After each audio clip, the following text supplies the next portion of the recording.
Louie Fryer case is one of the most notable cases in American legal history, reflecting serious issues in family relationships, psychological manipulation, and toxic dynamics. The victim, Louie Fryer, was a devoted father living in Guthrie, Oklahoma, who raised his 2 children after a divorce. His life was brutally ended on the night of May 12, 2010, when his daughter, Kaylee Fryer, along with her boyfriend, Jerry Childs, carried out a murder plan she had orchestrated. The case is not only a personal tragedy, but also a stark reminder of the lack of control in family dynamics, the complexity of adolescent psychology, and the devastating consequences that an act of violence can have on both family and society. Details of the case. In the early morning of May 13, 2010, at his home in a suburban area of the city, a tragic family murder took place. The victim, Louie Fryer, a middle-aged man, passed away under deeply unfortunate circumstances. Louie Fryer was the victim in the case. He was a father who had a strained relationship with his daughter, Kaylee Fryer. Louie was a strict man and had repeatedly warned his daughter not to associate with a man named Jerry Childs, whom he deemed unsuitable. Kaylee Fryer is the victim's daughter and the central figure in this case. She had a poor relationship with her father, particularly due to his disapproval of her boyfriend. The pent-up anger and feeling of being controlled by her father led to serious family conflicts, ultimately resulting in criminal actions. Jerry Childs is Kaylee's boyfriend and a direct accomplice in the murder. Childs was persuaded and aided by Kaylee in killing her father to free her from his control, allowing the two to live together without interference. On the night of May 12, 2010, Kaylee and Jerry had a phone conversation. The calls and messages exchanged between them throughout the night before the incident indicated that they had premeditated the murder. Kaylee texted her friends and family, but none of them realized she was planning to kill her father. While Louie Fryer was asleep, Kaylee left the back door of the house unlocked so Jerry could break in. This was a clear indication that she had orchestrated the murder in advance. She had also prepared a knife for Jerry to use in carrying out the crime. Around 3 a.m. on May 13, 2010, while Louie Fryer was still sleeping in his bedroom, Jerry Childs broke into the house through the back door that Kaylee had left open.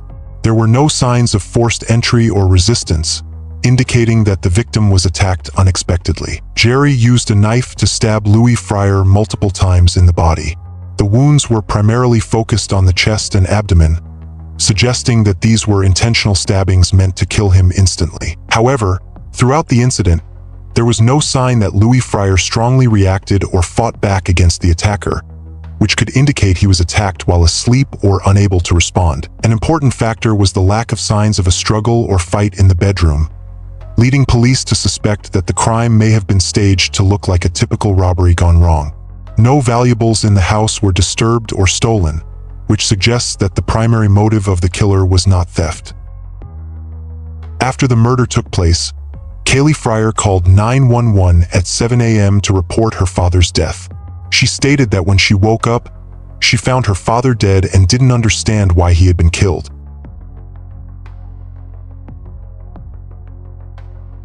Number one. My dad's dead. Hey, where's this at?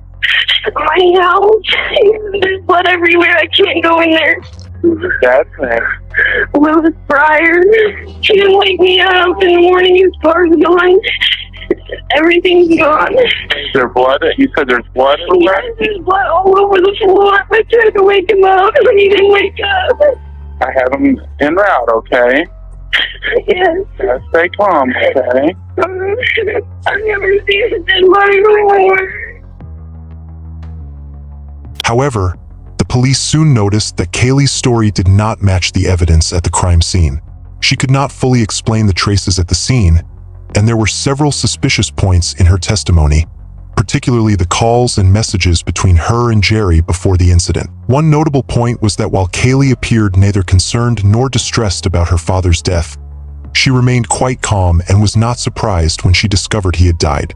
This was in contrast to the reaction one would typically expect from a child who finds out that their parent is in danger or has passed away. When investigators arrived at the crime scene, They noticed several unusual signs that led them to suspect the nature of the case. No signs of struggle.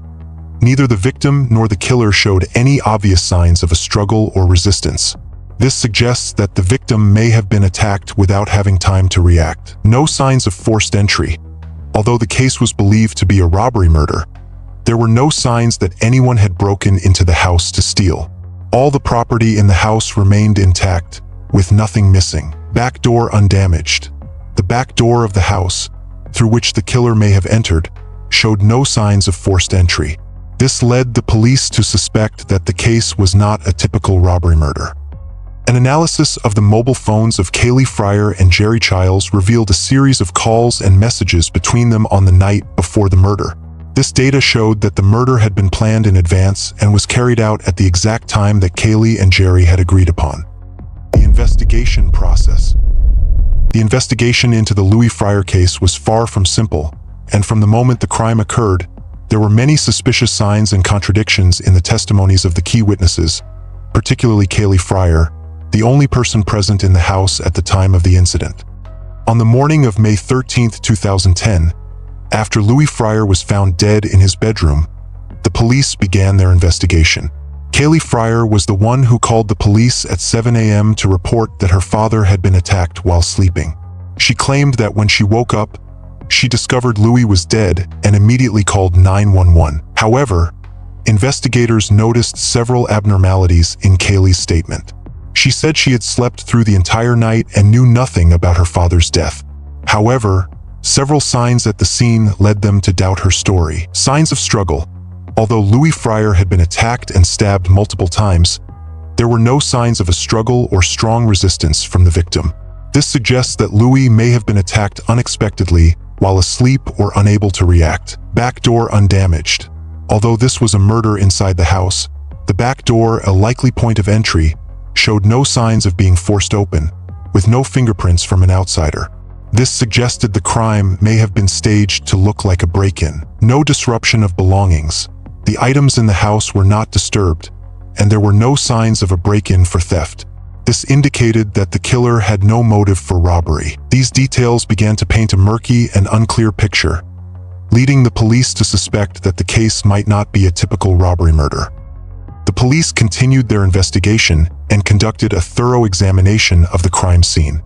Initial findings from the examination confirmed that Louie Fryer had been stabbed multiple times, primarily in the chest and abdomen. However, what was notable was the absence of signs of a violent struggle in Louie's bedroom, with only indications suggesting that he had been attacked while lying on his bed. An important detail was the collection of evidence such as fingerprints, blood samples, and other physical evidence at the scene. Investigators also gathered data from the phones of Kaylee and Louie in order to clarify the communications that took place on the night of the crime. One of the crucial steps in the investigation was analyzing data from Kaylee Fryer's phone. The data revealed a call and messages between Kaylee and Jerry Childs at 3 a.m., the exact time when Louie Fryer was attacked. This completely contradicted Kaylee's statement that she had slept through the night and knew nothing about the incident. The police discovered that Kaylee had called Jerry multiple times between 2:50 and 3:10 a.m. These calls did not match her claim that she only woke up after finding her father dead. This suggested that Kaylee may have known about the murder in advance or, at the very least, had communicated with Jerry before the incident occurred. Kaylee had also sent several messages to friends and family before the crime was discovered, but these messages did not express any concern or distress about her father's situation. This suggested that her attitude toward Louie's death may have been premeditated, which contrasted with how a child would typically react upon discovering their father had been murdered. The investigators not only focused on analyzing physical evidence and phone data, but also conducted interviews with witnesses to clarify Kaylee's motive.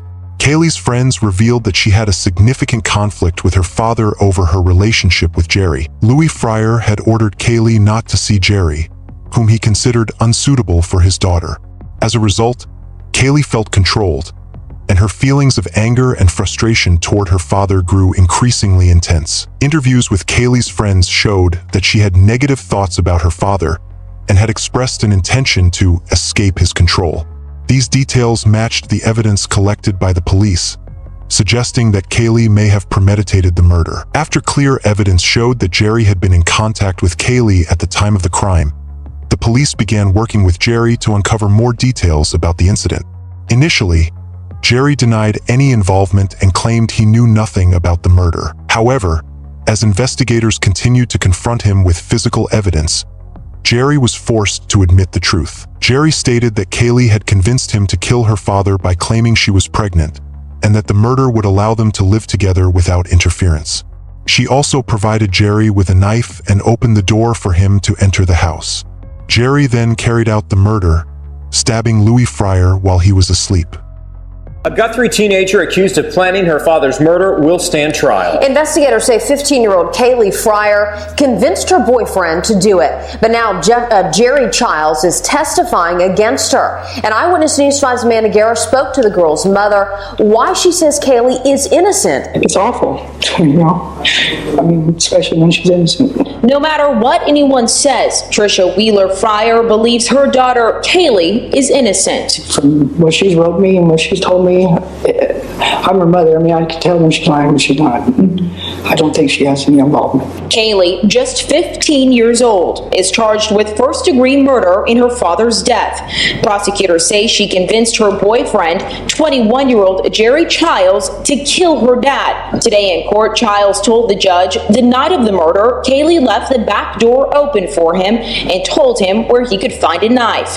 Trisha says it's all lies. I firmly believe that. Why? I mean, not because I'm just her mother, it's because I did meet Jerry Childs, and everything I've seen him say on the stand is lies. Kaylee's attorney says there's no forensic evidence tying her to the scene. He also says the prosecutor's entire argument is based on the word of a self-described gangster. But what Childs and an OSBI agent said in court was enough to convince the judge there's enough evidence to go to trial. Now Kaylee will face life in prison for her father's death. I can't wait for the end result. You know, the truth will come out. The investigation into the Louie Fryer case concluded with investigators uncovering the truth through physical evidence, witness testimonies, and phone data. Although Kaylee Fryer tried to fabricate a false story to conceal her crime, the traces at the crime scene and other evidence revealed the truth. Kaylee Fryer was later arrested and charged with murder, while Jerry Childs pled guilty to first-degree murder. The investigation highlighted the importance of thoroughly analyzing evidence, phone data, and the testimonies of those involved to clarify the motive and details of the case. Trial and verdict. Defendants. Kaylee Fryer and Jerry Childs are both defendants in this case. Kaylee Fryer, the victim's daughter, and Jerry Childs, her boyfriend, carried out the crime together. However, both gave different testimonies throughout the investigation and at trial. Prosecution. Representing justice were the prosecutors, who represented the plaintiff and took on the role of prosecution. The prosecutors conducted a thorough investigation and had strong evidence to prove Kaylee and Jerry's involvement in the crime. Defense attorneys. The defense attorneys for Kaylee and Jerry tried to present arguments to defend the defendants, but the lack of evidence and contradictions in their testimonies made the defense difficult.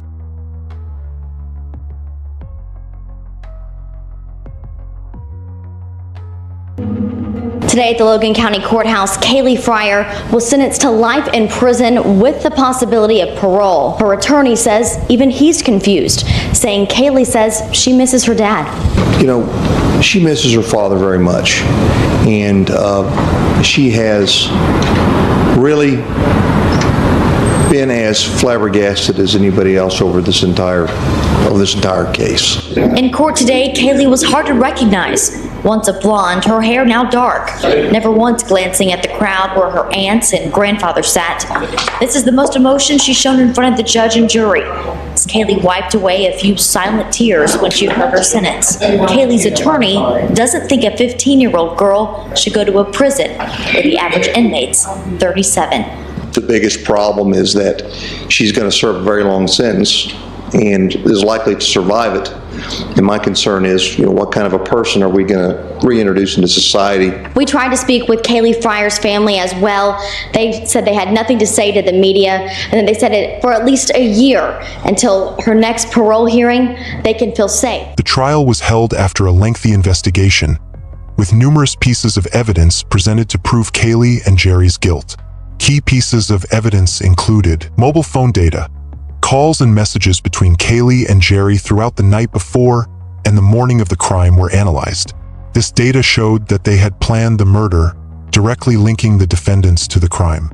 The messages indicated an agreement on the timing and method of the murder. Evidence from the crime scene. Investigators found signs of an intrusion, although there were no conventional signs of a break-in. Data from security devices and fingerprints at the scene were also crucial pieces of evidence. Despite no property being stolen, the fact that the crime occurred at the victim's home, where Kaylee and Jerry had free access, raised suspicions about their true motive. Kaylee's contradictory testimony. Throughout the investigation and at trial, Kaylee's testimony changed repeatedly. She stated that when she discovered her father's death, she didn't understand why he had been killed and didn't know who the perpetrator was. However, the evidence from calls and messages between her and Jerry indicated deliberate preparation, showing that her testimony did not align with the facts. Jerry Child's testimony. Although Jerry agreed to participate in the murder, he did not fully admit his actions. His testimony contradicted the evidence at the crime scene and failed to mitigate the severity of the murder he took part in. Kaylee Fryer.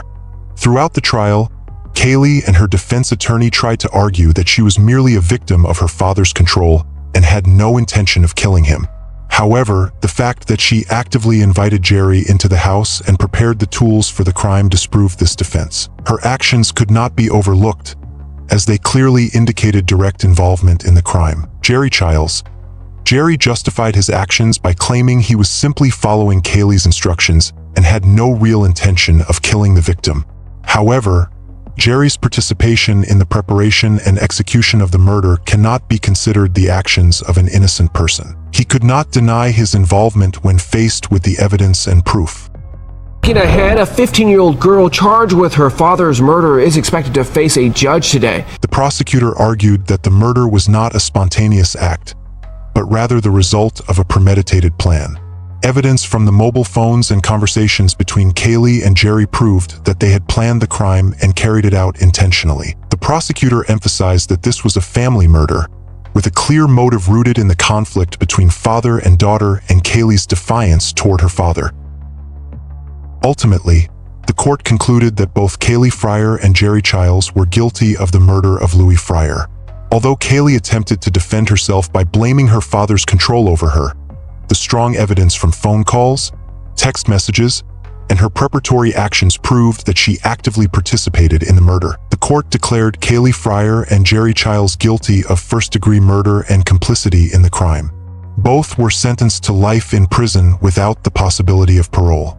This sentence was based on the seriousness of the case, the clear motive, and the calculated nature of the crime. Family motive. One of the key factors leading to the life sentence was the family motive, the tension and conflict between Kaylee and her father.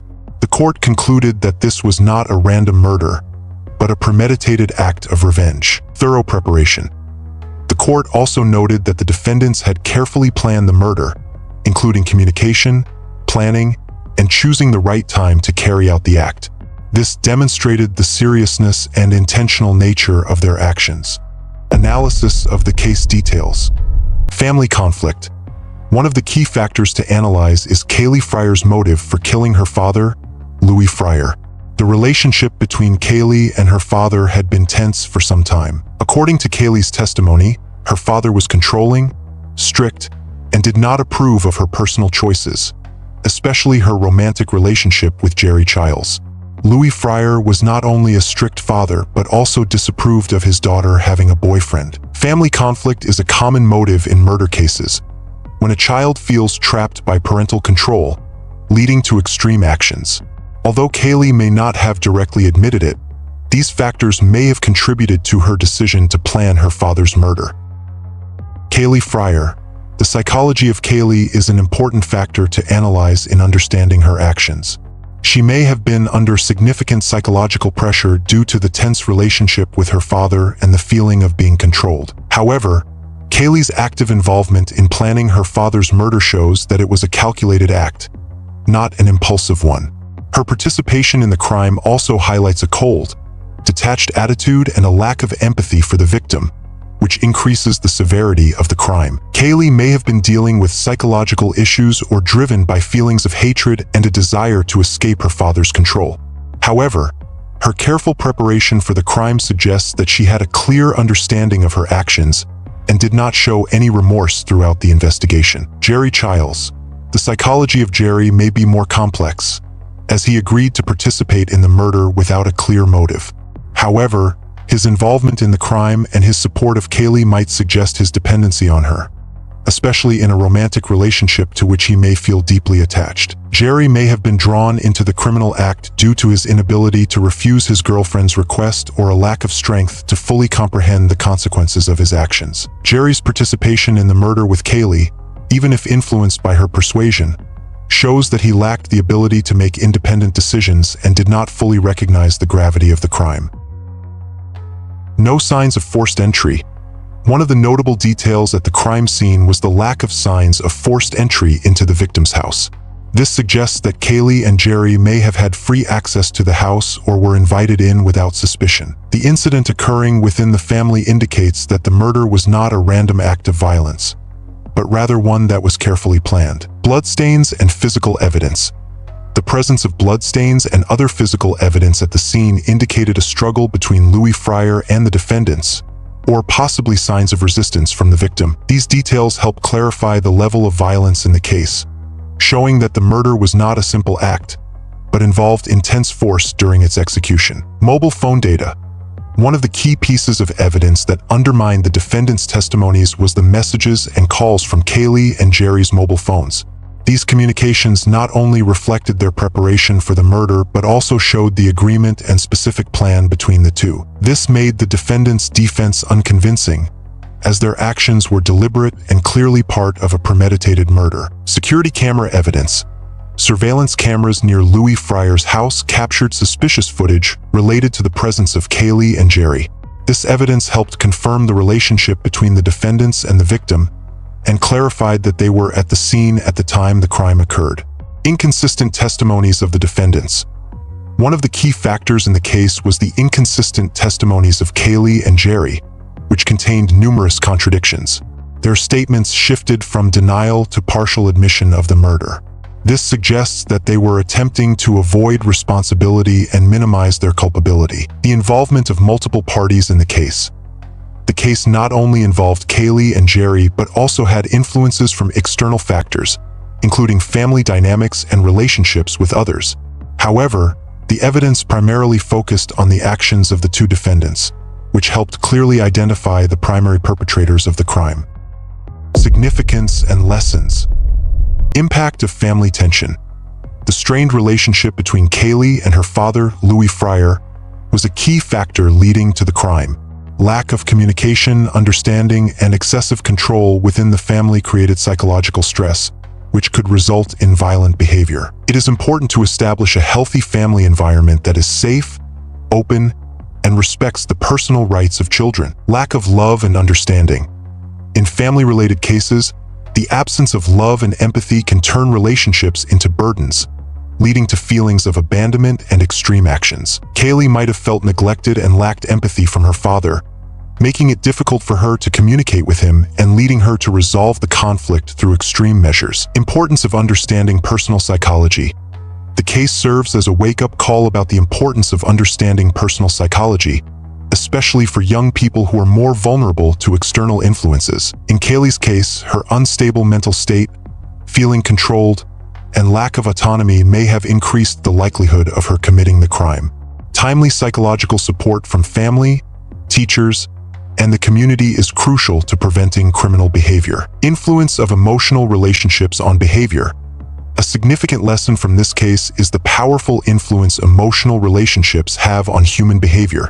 Jerry Childs, although not the primary instigator, was clearly involved in the crime due to his emotional connection with Kaylee. This reflects how emotional dependence in relationships can cloud judgment and lead people to act against their moral values. Role of investigation and evidence. The Louie Fryer case highlights the importance of thorough evidence collection in resolving criminal cases.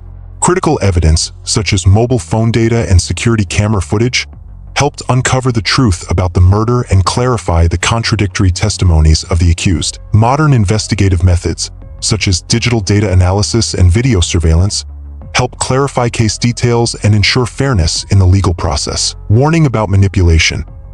This case also reflects an issue within the legal system, where accused individuals can be manipulated.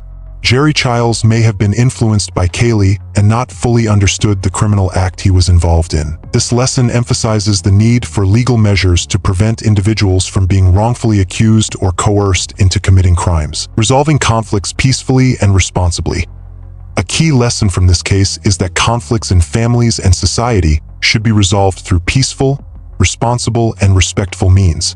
Instead of resorting to violence or extreme behavior, parties involved should seek to resolve conflicts through dialogue and mutual understanding. Especially for young people, support from family, school, and the community is crucial to help them grow in a safe and healthy environment. Education on ethics and legal awareness.